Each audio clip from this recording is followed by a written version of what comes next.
get on to oil and water dressing. Listen closely. Listen very closely. This is your final warning. Passover's here. None shall pass. There will be wars and rumors of wars, such as the chant of the ego mind. The ego lives only in the physical, where the Lord, its God, is a jealous God. Its Lord is the one of polarized judgment, constant conflict. It, the reptilian mind ego, seeks solace in imprinting others of its kind and sucks greedily at the teats hanging from the imprints of others of its kind.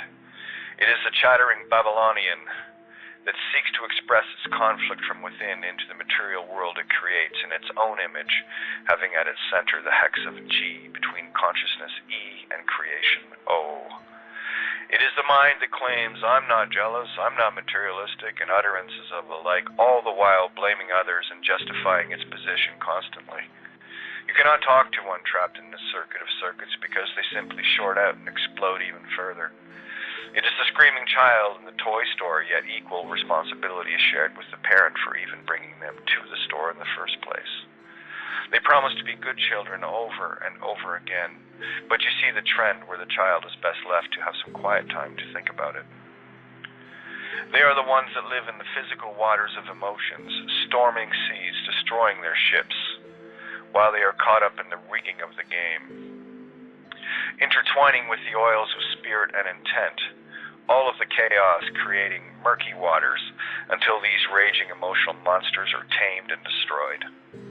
The tricky bit, and the one that is the hardest, is knowing this, and then standing in the face of others who do not, while they whip you with their cat o' nine tails, the very one they need to turn on themselves. It's as simple as never needing to say sorry, and every time you do, that's the beast's fault, not the spirit. Shake up water and the dark oil long enough and it becomes opaque, impossible to see through, and this is the majority of mankind. The more one wants materialistically to induce a false joy, the more one needs to say, I'm sorry. I just learned to listen to myself long enough to hear these echoes of self, to remove the G, water, in ego, and replace it with Ka, K, the spirit of oil, becoming that echo. We are all well conditioned from birth to silence that echo into the polarized ego where conditions replace unconditionality. Don't try telling an ego about that either, unless your intent is to stir up the murky waters to be imprinted with the same virus in them that loves to infect others of its misery loves company kind, or to expose this program for them without you yourself being imprinted. That is the nature of a catalyst, in that it creates the reaction while remaining fully unchanged and neutral in the process. Spiritual awakening clues are laid out so clearly in the physical realms, though most miss them, because they are in the literal physical interpretations of them.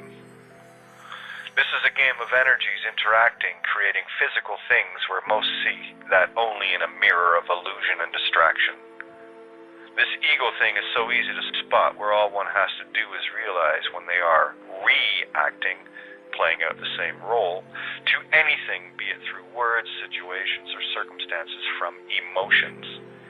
If you get that last sentence, you're well on your way. Just notice some of the reactions you may have hearing or reading this, and there are your mirrors and clues. Clé, your nails or your keys to open your doors or nail you back on the same cross I'm trying to pull you down from. It's funny how the Roman Catholic Church spends so much time and effort placing the crucified idol up on a pedestal, so is it any wonder why the world is the mess it is? Again, do not get polarized on this either by ranting about the church, the government, etc., because they are all our creations equally, set in place to play this game. Been there, done that, insanity. Once you see them for the mirrors they are, then you'll be able to balance it. So much for the mystery and blindness gets removed once you start truly seeing what is contained in the spellings and words. Take, for example, lancing a boil, and make a few alter A shuns, by flipping out the hex G with the spirit Ka, and using sound as your guide, no spellbounding. Lancing becomes Lance Inc.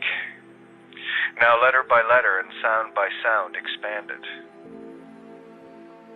LA or la makes law sound as well as law and others. N is a conjunctive possessive, which means anything it is connected to says mine. C is the note of love, 528 hertz, and is the open O, or unconditional, allowing all things in and out equally. The I is the upside down spirit of I, or the exclamation mark, which you may know as an exclamation mark. Horse from Welsh sounded as whores as well. The last letter being spirit allows me to read a sentence, many, out of that word, but it is now what my intention says in that sound versus another's imprinted definition. Literally, lance means to stab something, or a spear a knight might carry, if one is spellbound fully. Here's the hidden meaning I use for the same sound.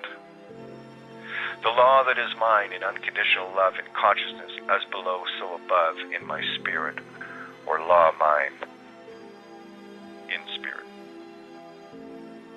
I always thought it odd as a child that the letters could be used to spell the letters out, and I saw that as the same as using a word you were defining in its definition of itself. A little insane, if you ask me, so I learned to look a little deeper. The best part about this phonics revolution is that the ego loves to play its little intellectual games, so they're peas in a pod. Only when one removes emotion from all equations will one truly see this, and then begin to see the connectedness of all things. The ego is constantly asking questions outside of itself due to its fear of being found and made responsible for its actions. It will use any and all justifiers to achieve this aim and continue on its circular merry-go-round. Simply put, the ego is hell, and you, the real you, are heaven. The ego is the demon, the of me that needs to be exercised, not exercised, but many have quite the inner jungle gym, my G hex of intent, L of spirit, new in this mirror, literally. For me, this game is about returning the power of intentions to myself and others, and the only way I found to do this is by literally reversing the negative intentions in all words and all languages as a result of the symbiotic nature of sounds being attached to the letters. The mother of creation is silent magnetic. Her creation is sound that forms all things, including light, just a higher frequency is all.